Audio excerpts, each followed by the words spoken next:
Let's get another message. If we may get a message for my babes. What's the message? What's the message? My babe's just trying to get a message. We got the new deck from yesterday. Spiritual as fuck. You know, sometimes we feel like cussing, and sometimes we don't. And sometimes the F word is the only one that fits for the situation. So anyways, somebody is spiritual as fuck, and so it is. All right. What's the message from my babe? Just trying to get a message, if we may. Don't involve yourself with whack shit. I have not looked at these cards. Don't involve yourself with whack shit. Who's doing wacky shit? Or who are you guys connected to? Whack shit. Don't involve yourself with whack shit. On the back it says, go on a whack shit cleanse for a week. It's easy. Make a list of whack shit and then avoid it and see how you feel. Examples of whack shit: gossip, comparing yourself to others, drugs, complaining, eating your feelings, eating your boogers. If you really do that, stop it, like right now. You guys, you know, there comes a time when certain, I was gonna say old men, but perhaps women too, they're like, you know, better late than never, but I think I'm gonna buy me a hanky. It's like, thank you, old man, because the way like old men blow their nose is like an instrument, and a tissue doesn't always do it. But anyways, my point is, where do you buy hankies at? And would I really actually want one? Because it's true, we have to like, I don't know why this is coming up, but like we have to constantly, like at least once a day, kind of like check our nose. And so that's funny how I just had to itch. But where would you even put it? And then like after you use it, it's like oh my god, I'm feeling something. Anyways, somebody needs a hanky. Don't involve yourself with whack shit. Go on a whack shit cleanse for a week. You know, innately, we kind of just know what's good for us and what's not. But it's like we have to endure this whack shit and involve ourselves because there's something to be gained.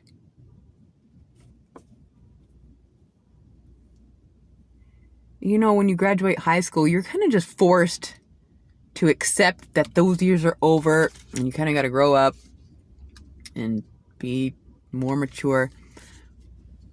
But there's no like age or graduation for a certain shift where you've been adult for a while, but then you have to be like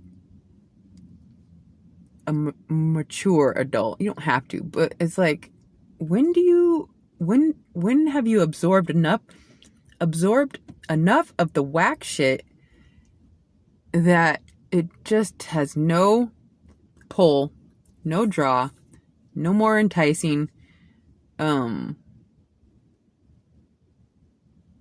mean, I'm in Vegas and I have no desire to go do these activities with the ones I'm driving around,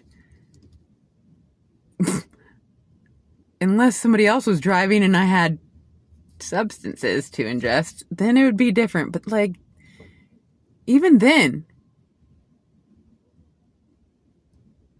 it's like, what are we muting out by the intoxicants? And so, what I've discovered is that now that I kind of have like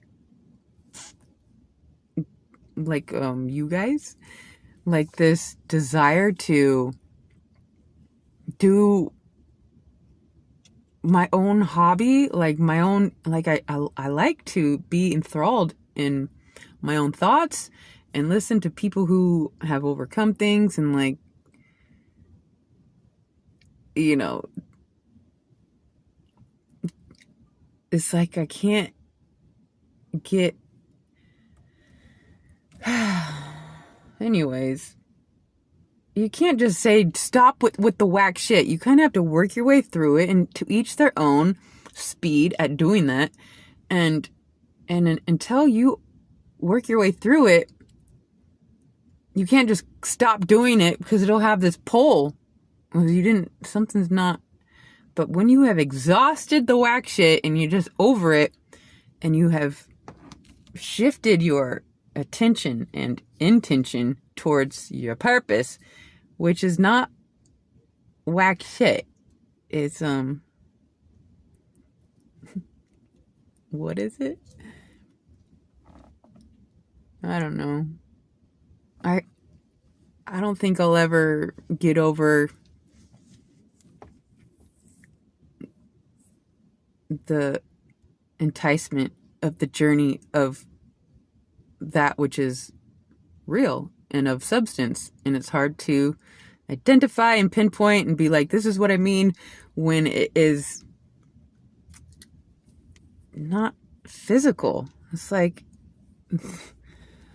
I know I'm just babbling, but you can't just be like, okay, I'll just cut out the whack shit. You have to like be fully done with it, where it has played its course all the way. You have no interest, and then there's not just some void. It's like eventually you replace it with something of substance, new things to do. Which when you're younger and you're involved with the whack shit, you don't want to go on walks, Megan. You don't want to go cook a nice meal, Megan. You don't want to clean your space, Megan. It's like, I get it. And it is bizarre how those things have taken over as such a pleasure for me. But I just love my walks and my cooking and my cleaning and my research of the things.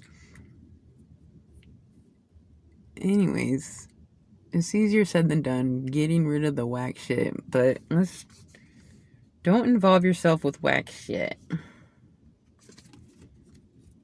Go on a whack shit cleanse for a week. It's easy. Make a list of whack shit and then avoid it.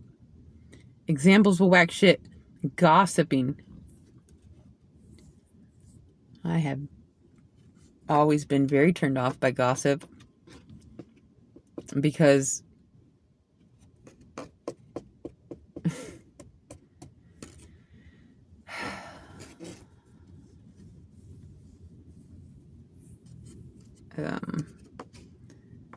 so turned off, in fact, that I believe there is some sort of spiritual punishment for those that just have a loose tongue and think it's okay.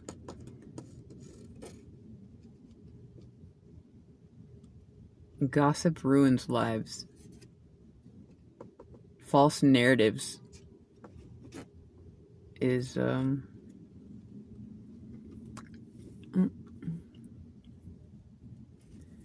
anyways, it's just a terrible thing, and I don't feel like I should have to explain it. But if you gossip, it's not cool.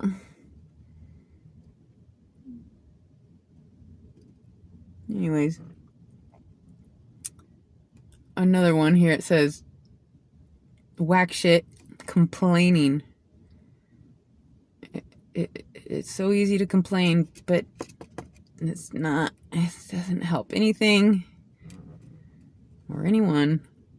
Eating your feelings. That was very difficult for me to get over. Food is a fucking wacky issue. And somebody needs a hanky. It says don't eat, or it says don't. It says eating your boogers.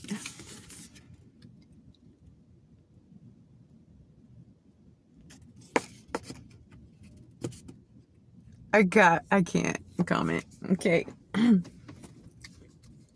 Alright. So, don't involve yourself with whack shit. These cards are... Who knows? I haven't looked at them. Very entertaining. Forgive my strap. It just won't stay. Alright. One more for my babes. Just trying to get a message. Don't involve yourself with whack shit. Especially gossip, or complaining, or eating your feelings, or too much intoxicants, or being around people that gossip or are always intoxicated. We have to grow up at some point and involve ourselves with the opposite of whack shit would be... Well, the first word I heard was couthful shit. Anyways, forgive the fuck out of someone today. Okay. That's gonna be different for everybody. The first person that comes to mind, I don't know. I don't know. Don't make me say it.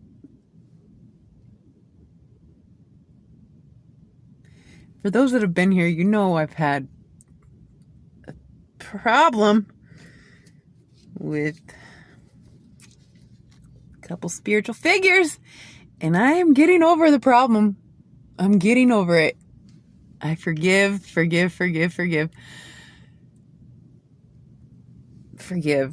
Fuck. You know, when you become a spiritual warrior, it's kind of like Kingdom Boot Camp, where you have to suffer so that you practice the muscle and the strength of endurance. It's like it's like fucking signing up to be a warrior of the light it's got different ranks, and I just can hear my little 4-year-old self kind of energy talking to God and like the astral. Like, God's like, I don't know, little girl, what do you think? And I'm like, I'll save the world. Like, this little girl, I'll do it. It's like,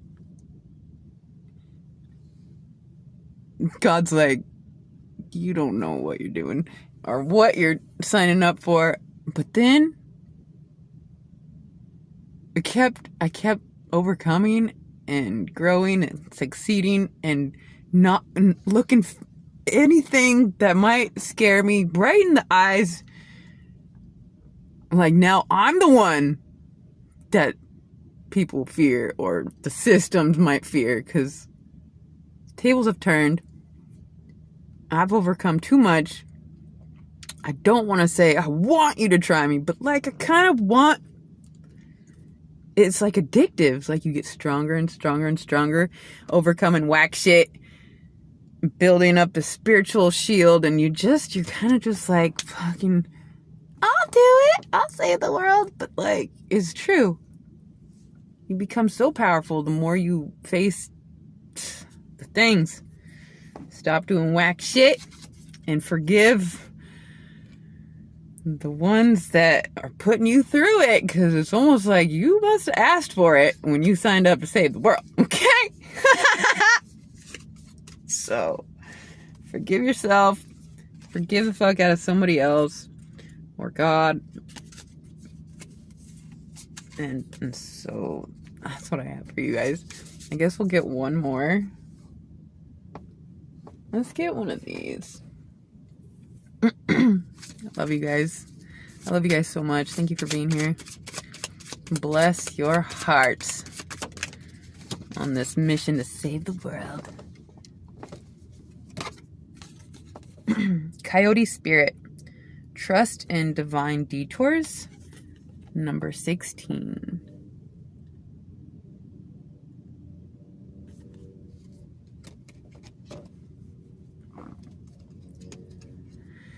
You know, one day I want to have a little spot on a lagoon isolated with white sand and turquoise water. But until then, there's going to be divine detours at every step. No nesting for spiritual warriors, I guess. It's like making the world your nest. You don't want to just, like, if the whole world was your home, you don't want to just spend your time in like one spot. You like, the whole world is our home.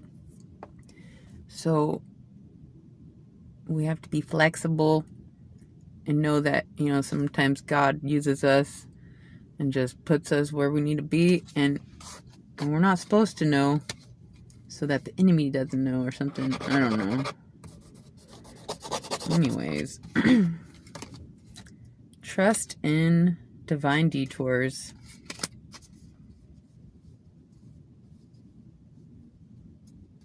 In my experience, it's nearly never a punishment. It's just a redirection for something that turns out to be better.